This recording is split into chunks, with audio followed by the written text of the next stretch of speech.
Ratio solve करें, acid test ratio, stock turnover ratio और debt collection period, जिसका दूसरा नाम होता है average collection period. Balance sheet दी हुई है, पीएनएल दिया हुआ है, trading combined.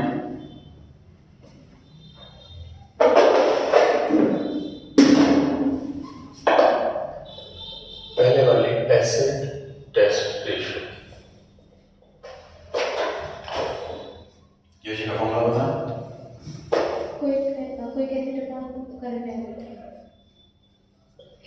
Quick assets upon current liability. Vrinda, quick assets का दूसरा नाम लिक्विड एसेट। क्विक एसेट को लिक्विड एसेट भी बुलाते हैं। क्वेश्चन, कौन कौन सी करंट एसेट क्विक एसेट देखनी है आपको?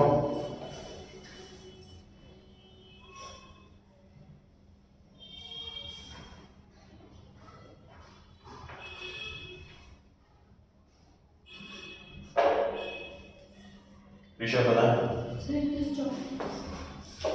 Cash in hand, bank, cash और डेटर्स। तो दो एसेट दिख रही है हमको, एक कैश और एक डेटर, दो हैं क्विक एसेट्स, बाकी और कोई क्विक एसेट नहीं है। करंट लायबिलिटी कितने दिख रहे हैं आपको? सिर्फ एक ही है, डेटर्स।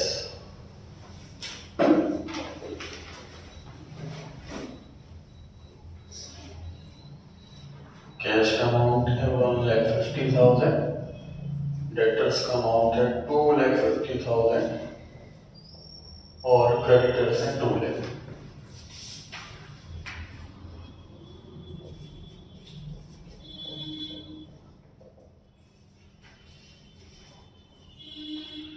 रेशियो है 2:1।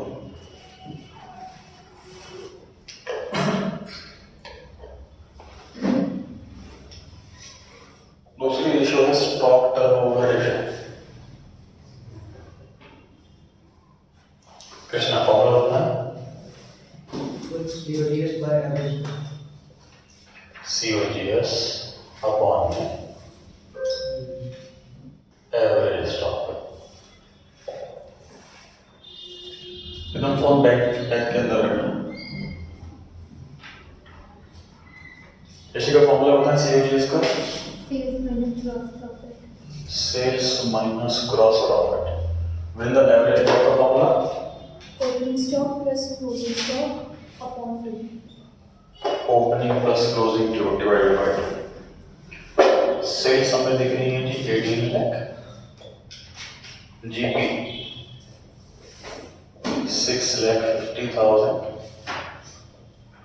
Opening stock 2,50,000, closing stock 1,50,000 divided by 2।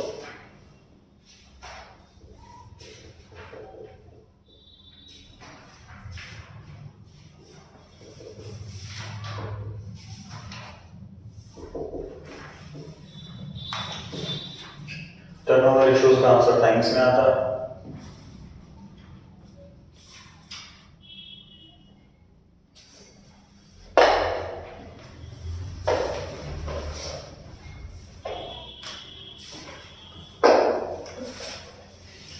तीसरी रेशियो है जी डेट कलेक्शन पीरियड।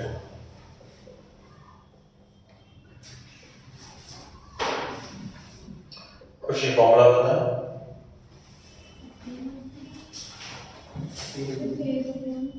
हाँ जी, जैसे 365 डेज अपॉन में पिछले दूसरा फॉर्मूला, सही फॉर्मूला बताया आपने, दूसरा फॉर्मूला बताएं। Net sales into average data.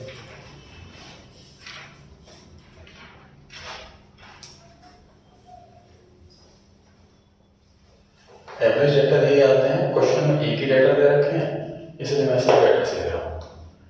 फॉर्मूले में नेट क्रेडिट सेल्स ही आती है, इस क्वेश्चन में सिर्फ सेल्स दे रखी है।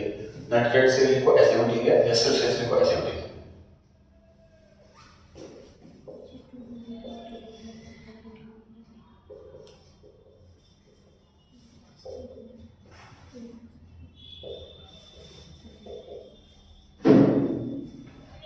क्वेश्चन में कहीं पर हिंट अवेलेबल है कि कैश सेल अलग है, क्रेडिट सेल अलग है, तो हमें मेहनत करनी पड़ेगी क्रेडिट सेल निकालने की।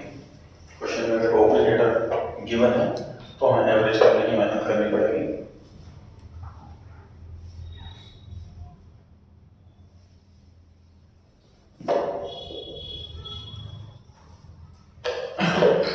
इसका आंसर डेज में आता है।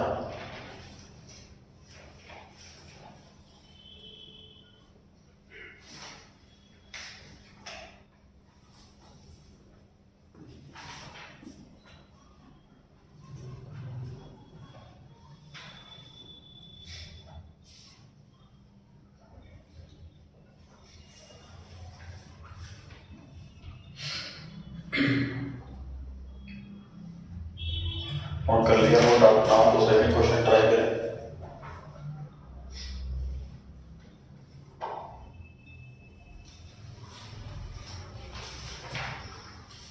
इस संडे को स्ट्रक्चर का टेस्ट होगा सुबह 10 बजे।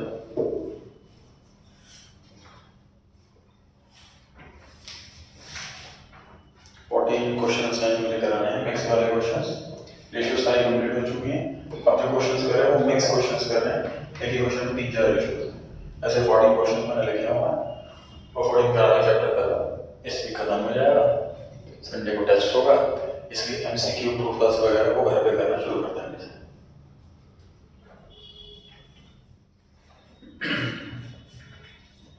Second question, from the following figures are extracted from the records of the company. 2 years का डेटा अवेलेबल है, 2021 का और 2022 का।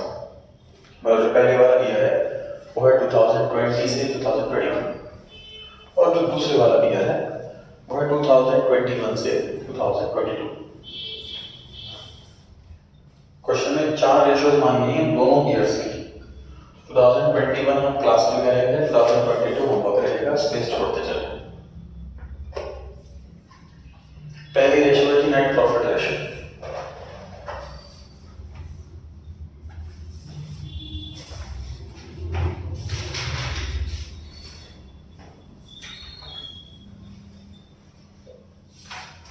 तानिश फॉर्मूला होता है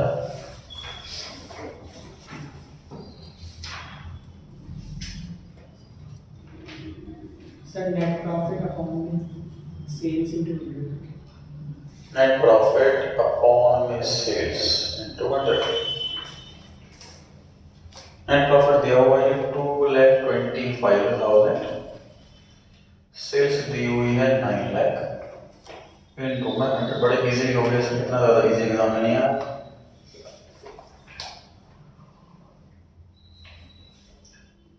जैसे 2021 का था वैसे 2022 का हो जाएगा।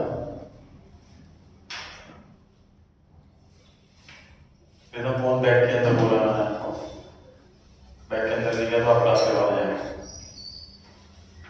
तो आगे आगे बैठे फ्रंट सीट।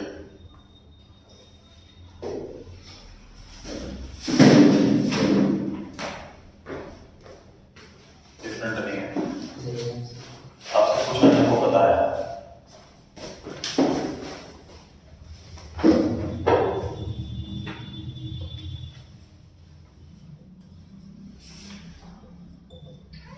करंट रेशियो किसका फॉर्मूला होता है? करंट एसेट्स अपॉन में current liability.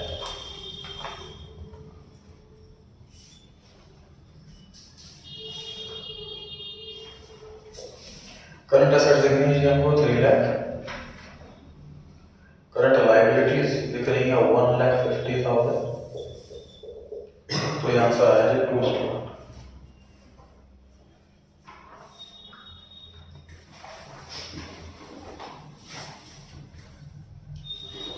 Debtor turnover ratio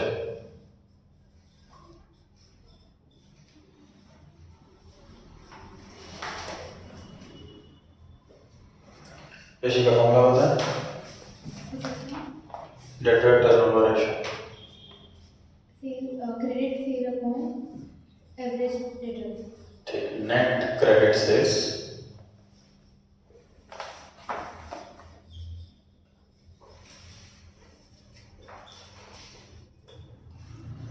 upon में एवरेज डेटर्स।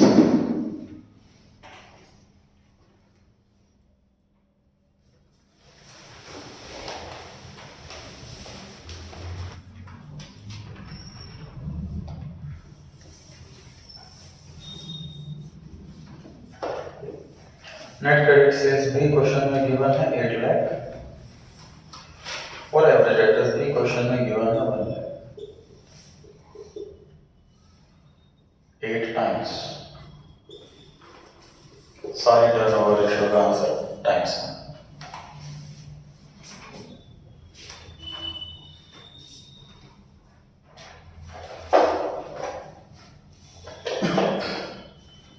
ये क्वेश्चन बेसिकली ऐसा है जो आपको ये चेक कर रहा है आपका कि आपको फॉर्मूलेज याद है कि नहीं।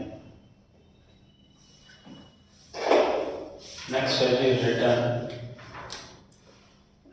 On capital employed. मुझे द फॉर्मूला बताना इसका। Net profit before interest and tax. हाँ सही है, फुल फॉर्म बोल दिया आपने। Net profit before interest and tax, सही है। उसमें ना नेट वर्ड इस्तेमाल नहीं करते क्योंकि नेट वर्ड बता रहा है कि आपको सब कुछ लेस हो चुका। आपको टर्म बोल लिया profit before interest and tax. Net word means after netting off everything. Profit before interest and tax divide Capital employed by capital employed. into 100. खुशी कैपिटल एम्प्लॉयड मतलब क्या क्या आता है इसमें? So shareholder NCL. परफेक्ट है। शेयर होल्डर्स फंड्स एसेट और N से नॉन करंट दो चीजें आती हैं कैपिटल एम्प्लॉयड के अंदर। इन दोनों को कंबाइन करके मिला करके कैपिटल एम्प्लॉयड बनता है। अब डिनोमिनेटर जो कैपिटल एम्प्लॉयड है वो क्वेश्चन में गिवन है 3 लाख। इस क्वेश्चन में गिवन है नेट प्रॉफिट 2,25,000। नेट प्रॉफिट का मतलब होता है सर आफ्टर डिडक्टिंग एवरीथिंग, मतलब नेट प्रॉफिट का मीनिंग होता है PAT, प्रॉफिट आफ्टर टैक्स। हमें चाहिए PBIT, profit before interest and tax. मतलब हमें इस नेट प्रॉफिट में दो चीजें ऐड करनी पड़ेंगी। ऋषभ क्या क्या ऐड करना पड़ेगा? PAT गिवन हो और PBIT चाहिए हो तो क्या दो चीज ऐड करनी पड़ती है? इंटरेस्ट और टैक्स, ये दो चीजें ऐड बैक करनी पड़ती हैं तो PBIT आता है। इस क्वेश्चन में सर कहीं पर भी टैक्स का ना तो अमाउंट दे रखा है और ना रेट दे रखा है। We have to assume tax नहीं, टैक्स नहीं। सर बहुत कंपनीज ऐसी हैं जो ऐसा काम स्टार्ट करती हैं जिसमें गवर्नमेंट को नीड है, तो गवर्नमेंट अनाउंस करती है tax haven period. Tax haven मतलब स्वर्ग, तो टैक्स हेवन मतलब ऐसा स्वर्ग जिसमें कोई टैक्स नहीं देना, उसको हेवन इसलिए बोला हुआ। मतलब गवर्नमेंट कहती है कि ये वाली कंपनी खोल लो कोई भी और 10 साल तक आपसे 1 रुपया टैक्स नहीं लेंगे, जितना मर्जी कमाओ 1 रुपया टैक्स, करोड़ रुपये जितना मर्जी कमाओ 1 रुपया टैक्स नहीं लेंगे अगर ये वाली कंपनी खोलोगे तो। बेसिकली गवर्नमेंट को लगता है कंट्रीज कंपनी ही नीड। जैसे जब टेलीकॉम कंपनी आई थी तो गवर्नमेंट ने अनाउंस किया था, जब MTNL सिर्फ MTNL था, सिर्फ ऑनलाइन था, बहुत महीनों बाद 6 महीने बाद कनेक्शन लगते थे लोगों के, टेलीकम्युनिकेशन से बिजनेस बढ़ेगा गवर्नमेंट को लगा।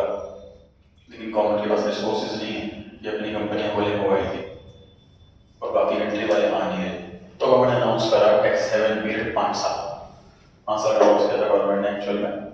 तो तब कंपनियों की बाढ़ आई, बहुत सारी कंपनियों ने टेलीकॉम कंपनी खोल ली, जितना प्रॉफिट कमाओ अरबों रुपये कमाओ 1 रुपया टैक्स नहीं देना,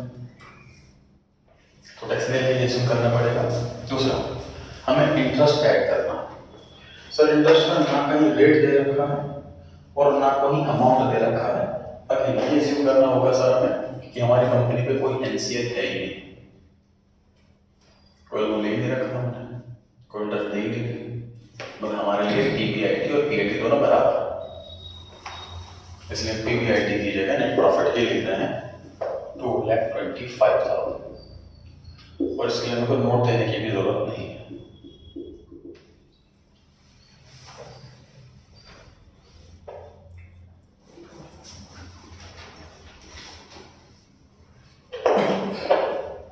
बढ़े जी आगे, थर्ड क्वेश्चन पर आ जाए। तो जो क्वेश्चन नंबर 2 था वो एक ही कंपनी का 2 ईयर का डेटा था। जो क्वेश्चन नंबर 3 है वो 2 कंपनियों का डेटा है।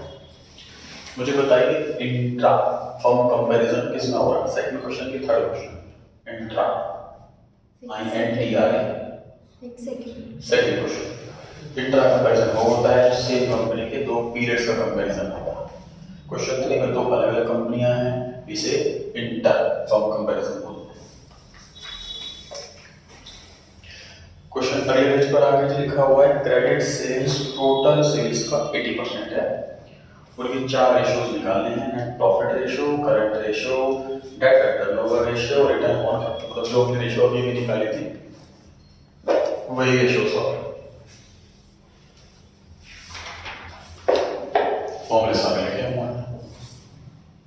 फिर इस क्वेश्चन में दोनों कंपनियों का मांगा है, पहली वाली कंपनी का हम क्लास में करेंगे, सेकंड वाली कंपनी का होमवर्क।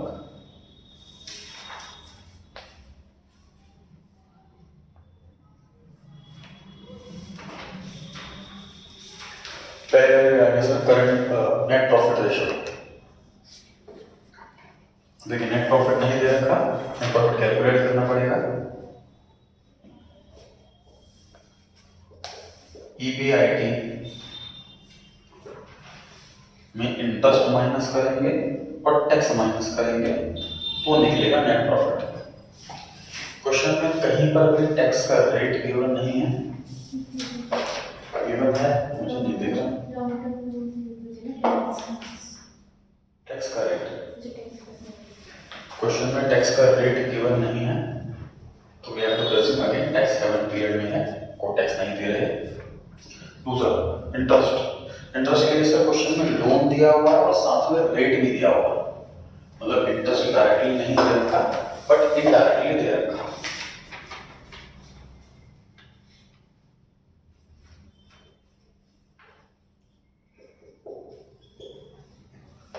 कृष्णा, इस फॉर्मूले में क्रेडिट सेल लें कि टोटल सेल लें?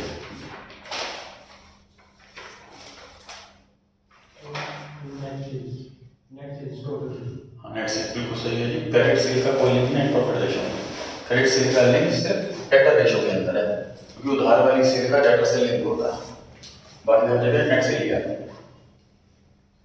तो EBIT क्वेश्चन में गिवन है जी 7,20,000। इंटरेस्ट कैसे निकाला हमने, 6 लाख का 10% 60,000।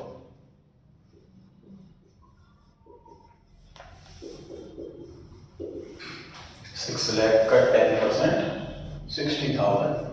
इस तरीके से हमने इंटरेस्ट निकाला, डिवाइड में कैपिटल एम्प्लॉयड, सॉरी डिवाइड में नेट सेल्स। क्वेश्चन में गिवन है 36 लाख।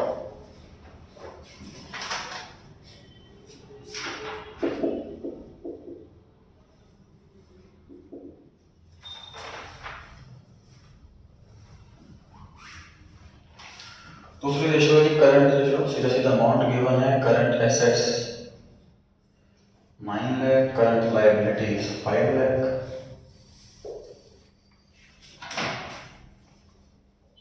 वन 1.8:1।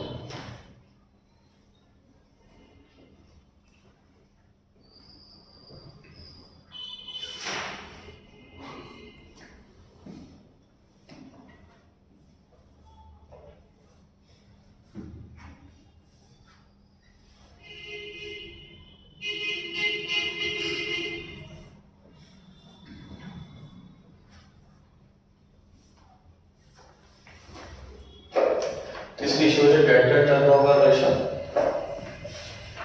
डिवाइड में चाहिए हमें average debtors, average debtors question में गिवन 5,50,000।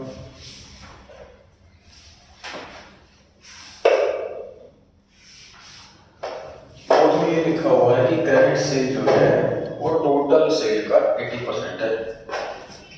इसका मतलब अगर मैं टोटल सेल का 80% कर दूं तो क्रेडिट सेल आ जाएगा। टोटल सेल का अगर 80% करते हैं तो क्रेडिट सेल आ जाएगी। इसी का कितना है क्रेडिट सेल? 28,80,000 डिवाइड में है average debtors.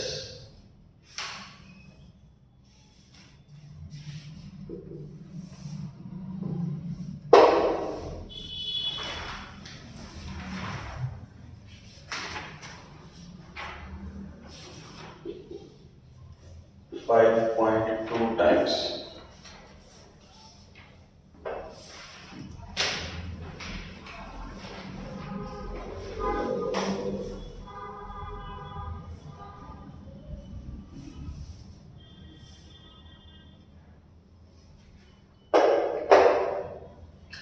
Next ratio return on capital employed ratio, इसके लिए हमें पीबीआईटी चाहिए। ये दोनों टर्म सिनोनिम है जी। ईबीआईटी भी यूज किया जाता है प्रैक्टिकल लाइफ में, ईबीआईटी ज्यादा यूज किया जाता है और थ्योरेटिकल में पीबीआईटी ज्यादा यूज किया जाता है। उनका मीनिंग सेम है, इंटरचेंजेबल यूज कर सकते हैं पीबीआईटी या ईबीआईटी। अर्निंग का profit divide by capital employed. Vrinda, capital employed के लिए कौन कौन सी चीज कंसिडर किया जाए? Equity share capital. Equity share capital, Reserves and surplus. Reserves and surplus, और long term loan. Long term. तीन चीजें लिखनी है सर इसके अंदर।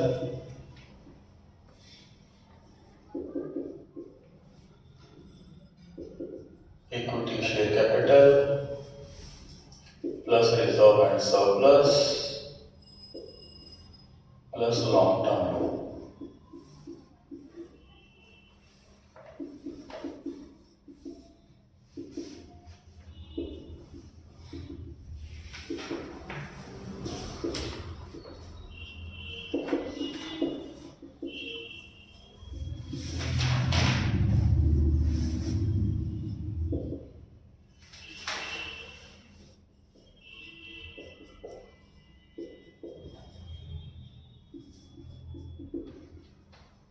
इक्विटी शेयर कैपिटल और रिजर्व एंड सरप्लस, ये दो चीज मिला करके हो गई शेयर होल्डर फंड, और जो लॉन्ग टर्म लोन है वो हो गया एनसीएल।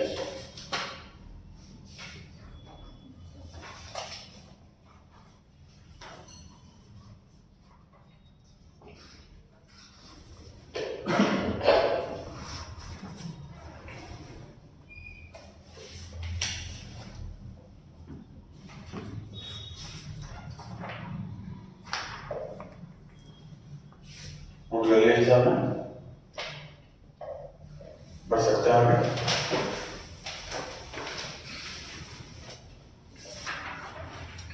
क्वेश्चन नंबर 4, इसमें दो रेशियो मांगी है, करंट रेशियो और date equity ratio.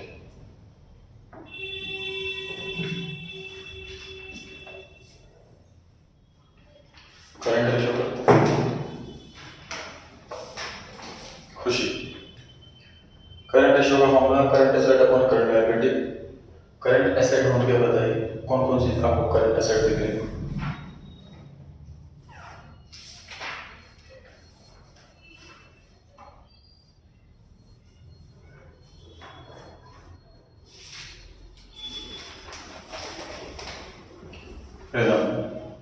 Inventories. Inventories बिल्कुल सही है जी, और Bills receivable. बिल्स रिसीवेबल बिल्कुल सही है जी, और Cash and bank. Cash and bank बिल्कुल सही है जी, और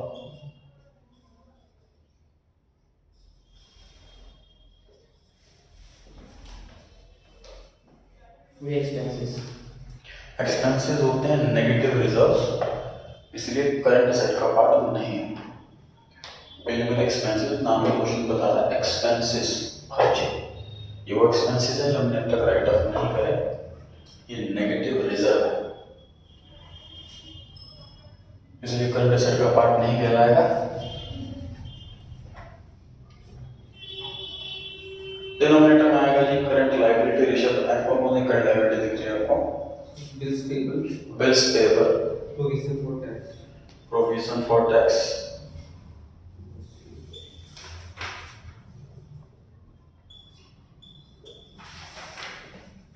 बिल्स पेएबल की मैच्योरिटी 2 से 4 महीने में होती है, करंट लायबिलिटी है।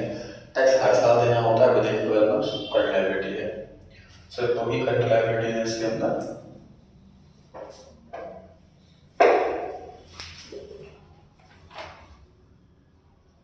इन्वेंट्रीज का अमाउंट है 30,000, BR 13,500, cash at bank 12,000। Bills payable 30,000. Provision for tax 5,000. थाने टोटल बता करंट असेट का So 50,000, 55,500. 55,500 55,500.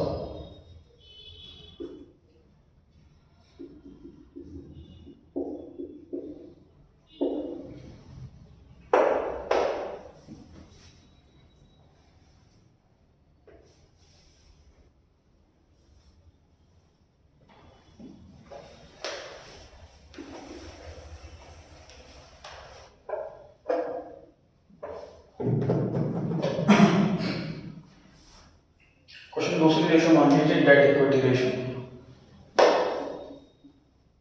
किसका फॉर्मूला होता है? So debt by equity. Ratio का डेट मतलब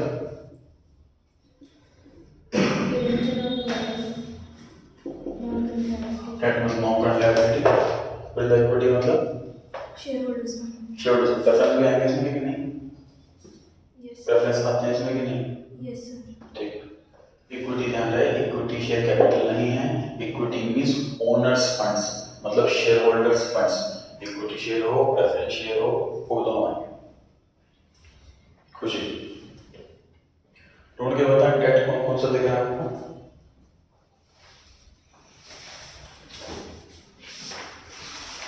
लॉन्ग टर्म लॉन्ग टर्म में बिल्कुल सही है, एक ही आइटम है।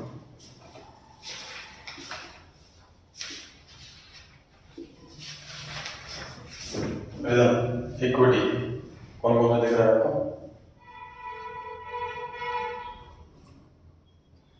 शेयर होल्डर्स फंड्स कौन कौन सा है? Shares. ये जो शेयर्स हैं सर, इसको मैं शेयर्स कैपिटल लिख रहा हूँ। और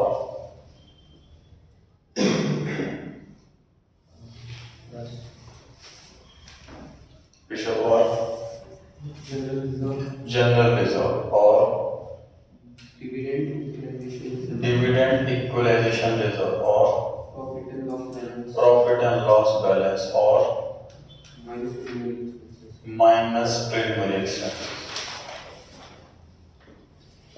शेयर कैपिटल रिजर्व प्लस का शेयर होल्डर फंड का पार्ट हो गया, उसके अंदर share capital, general reserve, dividend equalization reserve और टीएनएल, ये तीनों आइटम रिजर्व एंड सरप्लस के अंदर आती हैं, मतलब शेयर होल्डर्स फंड के अंदर आती हैं। प्रीलिमिनरी एक्सपेंस नेगेटिव रिजर्व है, प्रॉफिट से घटाना चाहिए, मतलब क्वेश्चन में प्रेजेंटेशन गलत है। क्वेश्चन में प्रीलिमिनरी एक्सपेंस एसेट साइड में ना दिखा करके लायबिलिटी साइड में पीएनएल से माइनस करके दिखाना चाहिए, बट क्वेश्चन में प्रेजेंटेशन देगा कंफ्यूज करने के लिए हमको। हमें अपनी कैलकुलेशन माइंड में फिट रखनी है कि सारे एक्सपेंस तो एसेट होते ही नहीं है, ये तो नेगेटिव रिजर्व होता है। बाकी क्वेश्चन 4 के ऊपर मैंने 2 लाइन लिखी है ग्रीन कलर से, जो आपको नोट करना चाहिए था, वो मैंने पहले यहाँ पे लिखा हुआ। तो लॉन्ग टर्म लोन दिख रहा है जी मेरे को 20,000, share capital 60,000, general reserve 35,000, dividend equalization reserve 5,000, PNL 21,000 और पेमेंट एक्सपेंसेस 8,000। तानिश डिनोमिनेटर कितना है? Sir, 1,13,000. 1,13,000, Yes. 1,13,000।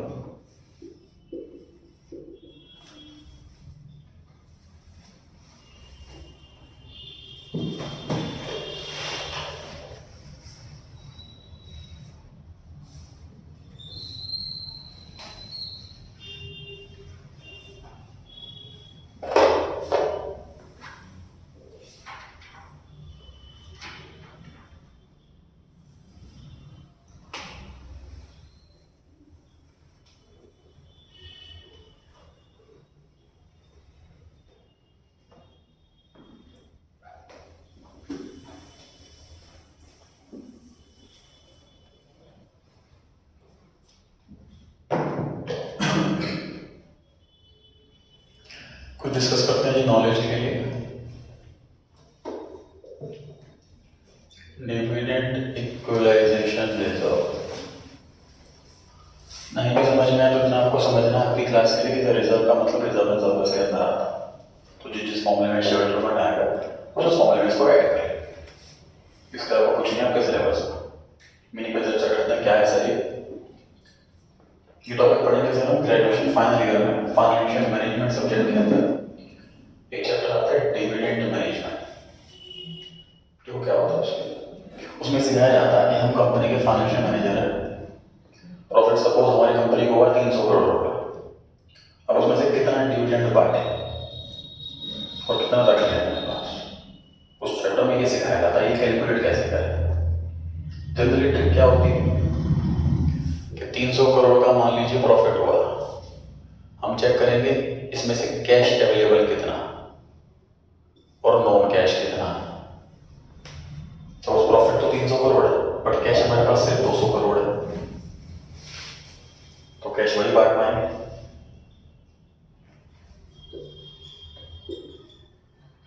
उसके बाद हम चेक करते हैं कि हमारे पास अभी इन्वेस्टमेंट की अपॉर्चुनिटी कितनी है। इन्वेस्टमेंट की अपॉर्चुनिटीज, कोई और ब्रांच खोलने का स्कोप है, कोई एरिया हमने देख के रखा हुआ है, कोई प्रोजेक्ट आया हुआ है वहाँ पैसा लगा सकते हैं, कोई बड़ा ऑर्डर आने वाला है वहाँ पैसा लगा सकते हैं, हमारा सीजन आने वाला है स्टॉक इकट्ठा करना है वहाँ पैसा लगाना है वगैरह वगैरह।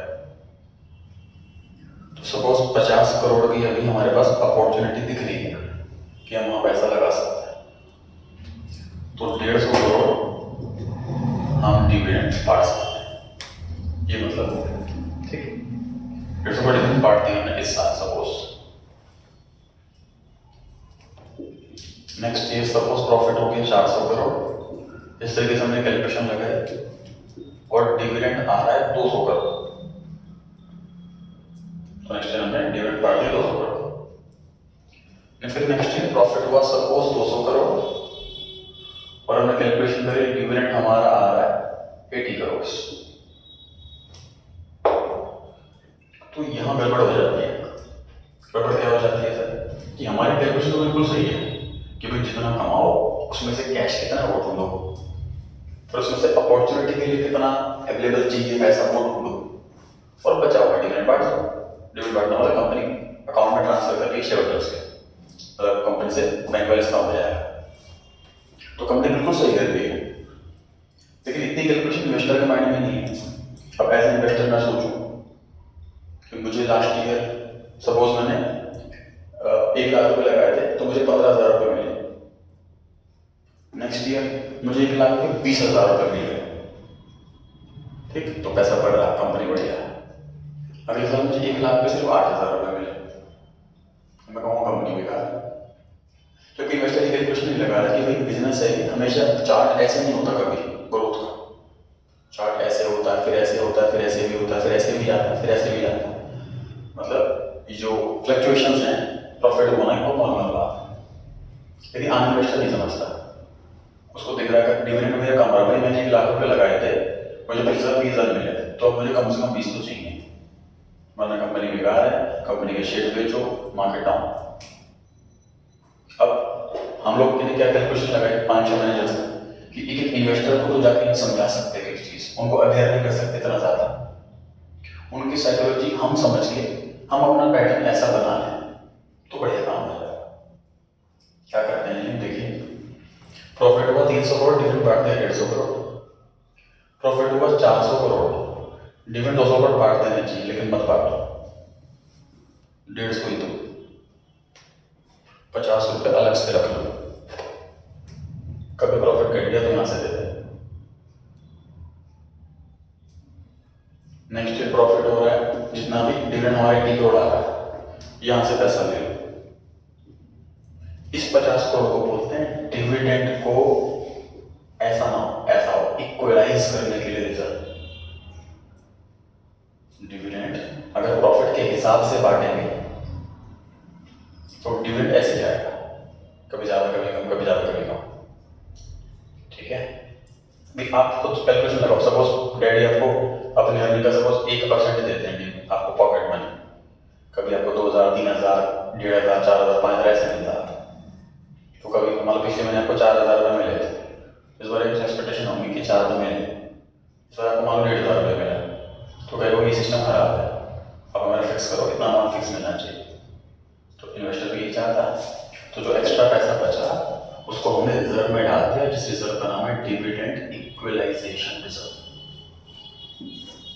तुमको 150 करोड़ डिविडेंड देंगे हम। जब ये रिजर्व बहुत ज़्यादा बढ़ जाता, बढ़ के खूब पैसा इकट्ठा हो गया, तब उसके अगले साल हम 150 को 160, 170 ऐसा मतलब कई साल बाद बढ़ाएंगे, ठीक है। तो ये वाला रिजर्व होता है, रिजर्व प्लस का पार्ट है, इसलिए कैपिटल एम्प्लॉयड के अंदर आया। इस क्वेश्चन में हमने सीखने के लिए कौन कौन सी चीजें सीखी सर? ह्यूमन एक्सपेंस, ये रिजर्व में से माइनस करना था, ये नई चीज सीखी, ध्यान रखने वाली चीज देखी। और इसके अलावा डिविडेंड इक्वलाइजेशन रिजर्व, इसमें सीखा कि रिजर्व नहीं आएगा। प्रॉफिट एंड लॉस का ओपनिंग बैलेंस दिया हुआ है 1000, इस साल का प्रॉफिट 20,000, टोटल 21,000। मतलब इस क्वेश्चन में अगर कोई नेट प्रॉफिट रेशियो मांगी होती तो 21,000 नहीं 20,000 लेते, क्योंकि इस साल का प्रॉफिट तो 20,000 है, ठीक है। फिफ्थ क्वेश्चन पर आ गई है। The following are the ratios of the trading activities of the company. का नाम है जी debtor velocity ratio, stock velocity ratio. 3 months दे रखे हो तो डेट कलेक्शन पीरियड है, 3 मंथ दे रखे डेट कलेक्शन पीरियड है, मतलब स्टॉक वेलोसिटी रेशियो मतलब स्टॉक टर्नओवर रेशियो। लिखा है था उसके टाइम पे, दूसरा नाम है इनका 8 times. Gross profit ratio GB ratio 25%। Closing stock is 10,000 above opening, opening मान लीजिए 50 है तो क्लोजिंग 60 है, 10,000 रुपये ज्यादा। ग्रॉस प्रॉफिट है 4 लाख, बिल्स रिसीवेबल है 25,000। तो कुछ इधर उधर से छोटे मोटे इन्फॉर्मेशन दे रखी है जी, और हमसे 3 चीजें रिक्वायर्ड है, सेल्स निकालो, डेटर निकालो, क्लोजिंग स्टॉक निकालो।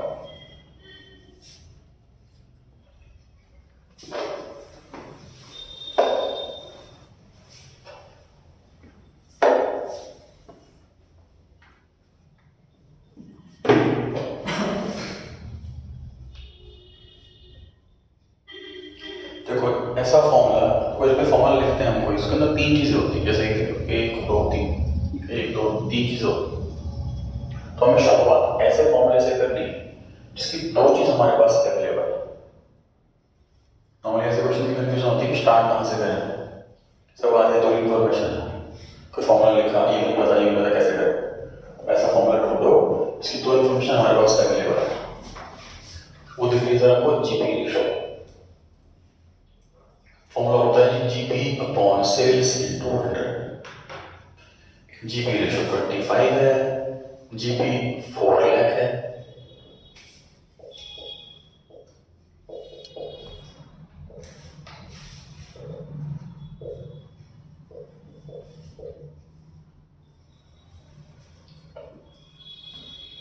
इसकी हेल्प से सीधा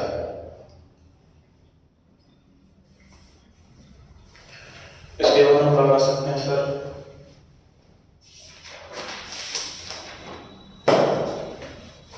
मतलब पहली रिक्वायरमेंट सोल्व हो गई हमारी सेल्स की। क्वेश्चन में पहले ये मांगी थी सेल्स निकालो, हमने सेल्स निकाल दी 16 लाख रुपए, हमारा 3 में से 1 नंबर हो गया। क्वेश्चन सेकंड रिक्वायरमेंट डेटर्स निकालो, डेटर वेलोसिटी रेशियो 3 मंथ्स दे रखी है, डेटर वेलोसिटी रेशियो बराबर फॉर्मूला होता है जी 12 months divided by sales into my debtor, ये फॉर्मूला होता है। तो फॉर्मूले में क्रेडिट सेल आता है, लेकिन मैंने सिर्फ सेल्स लिख दी क्योंकि क्वेश्चन में कहीं पर भी मेंशन नहीं है कि कैश सेल कितनी है, क्रेडिट सेल कितनी है, तो वी कैन प्रेज्यूम जितनी टोटल सेल है वही क्रेडिट सेल है।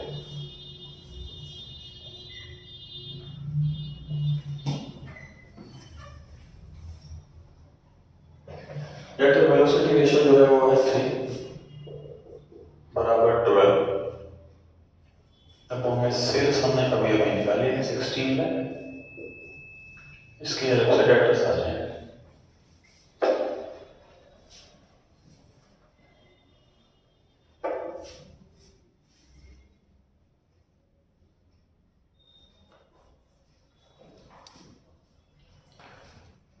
में बेस रिसीवर भी दे रखा है, तो डेटर के लिए ना TR लिखो, ट्रेड रिसीवेबल।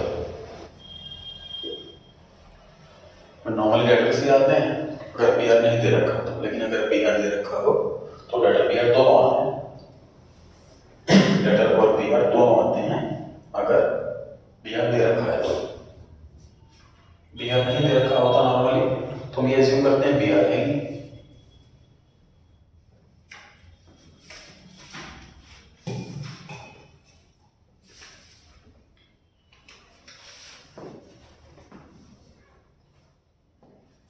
तो कितना है जी TR 4 लाख, ट्रेड रिसीवेबल है 4 लाख।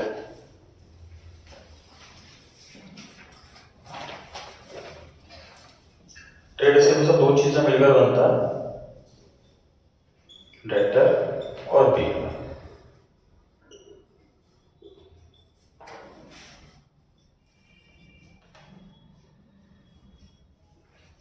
ट्रेड रिसीवेबल दे रखा है 4 लाख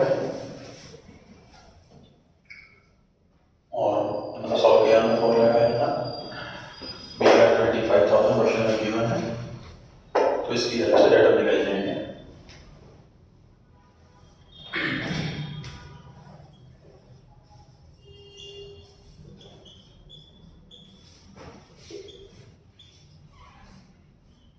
इसकी हेल्प से डेटा निकल जाएंगे 3,75,000।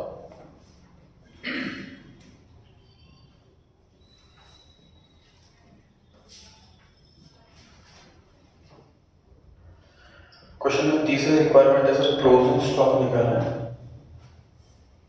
क्लोजिंग स्टॉक निकलेगा स्टॉक टर्नओवर रेशियो की हेल्प से। स्टॉक टर्नओवर रेशियो में क्लोजिंग स्टॉक आता है, इसके न्यूमरेटर में आता है कि COGS। पहले COGS निकाल लेते हैं। स्टॉक टर्नओवर रेशियो बराबर COGS upon average stock. Ratio दे रखी है हमको 8। COGS कैसे निकलता है सर? COGS निकलता है सेल्स माइनस GP। सेल का मतलब टोटल सेल, ग्रॉस प्रॉफिट का मतलब सेल का प्रॉफिट। अगर सेल के प्रॉफिट में से अगर सेल में से मैं प्रॉफिट घटा दूंगा तो कॉस्ट बच जाएगी। सेल हमने सॉल्व की थी फर्स्ट पार्ट में 16 लाख,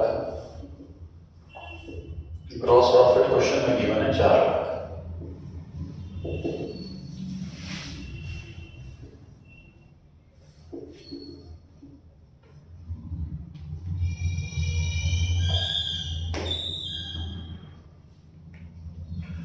ट्वेल्व लाख अपॉन में 8, 1.5 लाख। एवरेज स्टॉक आया जी 1.5 लाख। क्वेश्चन में क्लोजिंग स्टॉक ओपनिंग स्टॉक के लिए कोई हिंट अवेलेबल है। उस हिंट में लिखा है कि क्लोजिंग स्टॉक ओपनिंग स्टॉक से 10,000 ज्यादा। ओपनिंग स्टॉक को X मानेंगे अगर तो क्लोजिंग स्टॉक बनेगा X प्लस 10,000। ओपनिंग स्टॉक को अगर X मानेंगे तो क्लोजिंग स्टॉक बनेगा X plus 10,000।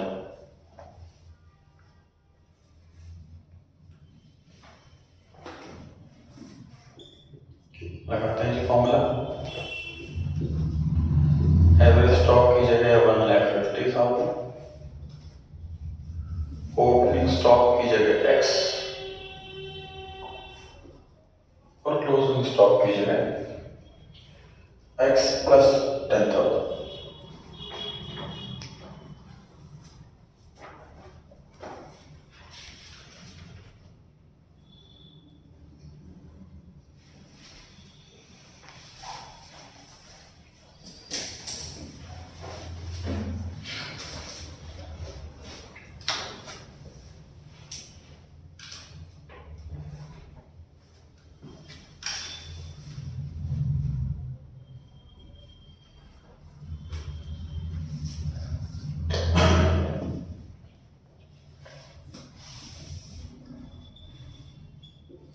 X plus X 2X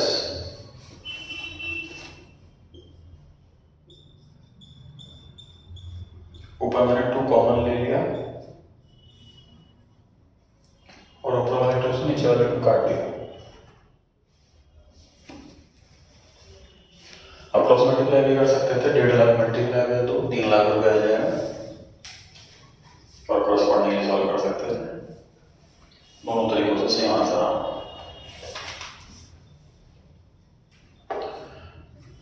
x की वैल्यू आ गई सर 1,45,000। इतना सॉल्व करने के बाद छोड़ गया ना, क्योंकि ध्यान दें एक्स हमने माना है ओपनिंग स्टॉक को और क्वेश्चन में ओपनिंग नहीं क्लोजिंग मांगा। क्लोजिंग है x प्लस 10,000,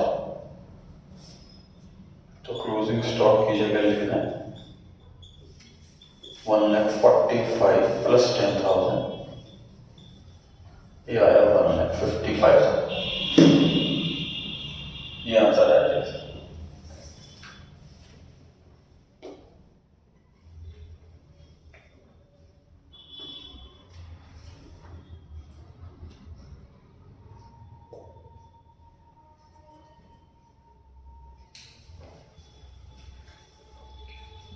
कोई डाउट हो तो पूछ सकते हैं। चैप्टर नेक्स्ट क्लास में खत्म हो जाएगा।